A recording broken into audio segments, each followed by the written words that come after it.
There is a form of control that doesn't look like control at all. It doesn't raise its voice. It doesn't always demand. It doesn't even appear harsh. In fact, it often looks like care. It sounds like, I just want what's best for you. I'm only saying this because I love you and I'm trying to protect you. And on the surface, it feels like love. But underneath, something feels tight, restrictive, uncomfortable. Like you are being shaped into what they want instead of being seen.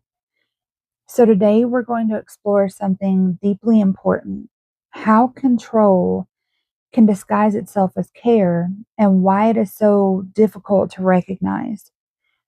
Because when control wears the mask of love, it becomes one of the hardest patterns to see clearly. So think about a moment where someone in your life tried to guide you, but it didn't feel like guidance. It felt like pressure. Maybe they questioned your decisions constantly, or maybe they gave advice you didn't ask for. Maybe they even tried to steer your choices in a direction that felt right to them, but not to you. And when you resisted, they didn't say, I want to control you. They said, I'm just trying to help. I care about you. I don't want you to make a mistake. And suddenly you were left in a confusing space, because if it's care, why does it feel like control? If it's control, why does it sound like love? You see, control disguised as care happens when someone attempts to manage your choices, behavior, or your identity. And they do it under the language of protection or love. And it often sounds supportive, but it removes something essential, and that's your autonomy. Instead of allowing you to experience life, it tries to shape your experience. And just instead of trusting your path, it tries to direct it. And the key difference in this is care supports your growth. Control directs your growth. So care says, I trust you to find your way, and control says, I need you to follow the way I believe is right. So this is where it becomes subtle, because control in its obvious form is easier to see. But when control is wrapped in concern, it creates confusion, because part of you recognizes the intention and you can feel that they do care, but another part of you feels restricted. And so the mind begins to question itself. Am I overreacting? Are they right? Is this actually love? And this internal conflict is exactly what allows the pattern to continue. Because when control feels like care, it becomes harder to set boundaries against it. From a deeper perspective, control disguised as care often comes from fear: the fear of losing someone, the fear of seeing them struggle, or the fear of outcomes that feel uncertain. So instead of allowing life to unfold for you, this person attempts to manage it, not necessarily to harm, but to feel safe. And this is where something important must be understood. Control is not always a sign of ill intent. It is often a sign of unprocessed fear. But even when it comes from fear, it still limits your freedom. And love cannot fully expand where freedom is restricted. So I want to talk about the three common forms of control that's disguised as care. That way we can make this even clearer. The first one is protective control. And this sounds like, I don't want you to get hurt. So the person tries to limit your choices to discourage risk, or they will guide you away from experiences that they fear, but in doing so, they may also limit your growth, because growth often requires uncertainty and experience. The second one is corrective control. So this shows up as constant advice, correction, or what they like to call quote unquote help. I think you should do it this way. That's not the best decision. Let me show you the right way. And while it may seem supportive, guys, it can only slowly communicate that they don't trust your judgment. And over time, this can create self doubt. The third one is emotional control, because this is more subtle and it involves using emotional reactions to influence your behavior, disappointment, withdrawal, guilt.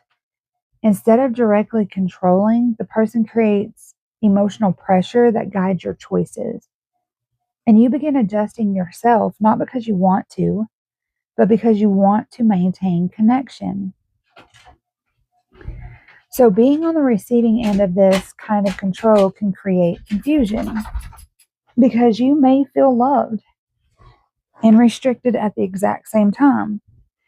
And you may feel supported and dismissed at the same time. And over time, hold on, guys, sorry, this can lead to things like, how to let the dog in. But it can lead to things like second guessing yourself, losing trust in your own decisions, feeling responsible for someone else's emotional state, shrinking your authenticity to maintain peace. Because when control is subtle, it doesn't force you to change. It slowly teaches you to change yourself. So I want to talk about how this pattern shows up within us, because this is the deeper layer. This is not only something that we experience from others, it is something that we carry within ourselves.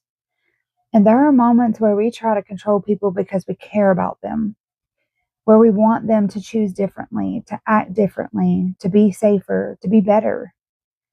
But underneath that desire is often fear. And this is where awareness becomes important, because love that is guided by fear will often lean toward control, even when the intention is care. So let's talk about how to begin working with this. Now, you can ask, is this support or direction? When you're interacting with others, pause and ask yourself, am I supporting their path or trying to direct it? Because support allows space and control kind of narrows it. Respect their autonomy. True care includes trust.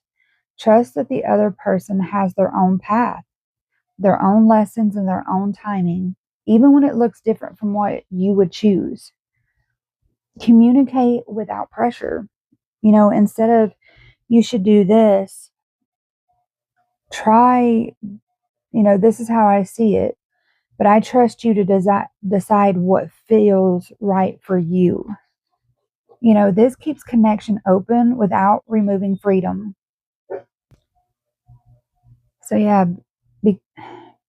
love doesn't need to control in order to care, because real care does not come from managing outcomes. It comes from being present within them. Control says, I need this to go a certain way. And love is going to say, I will meet you wherever this goes. And that difference creates entirely different experiences. One feels restrictive and the other feels expansive. So today, reflect on this honestly. Where in my life has control been disguised as care? And also, where might I be trying to control others because I care about them? Because this is not about blame, guys. It's about awareness. And the moment you begin to see this pattern clearly, you create space for something more aligned, a form of love that does not restrict, but supports. It does not pressure, but it trusts. And it does not need to control in order to care. So in this playlist, The Conditions of Love, we're still going to continue to uncover the subtle patterns that shape how love is experienced. Because not all love feels like love, and not all control looks like control. But when you begin to see it clearly, you begin to love differently, not from fear, but from awareness. and I'll see you guys in the next video.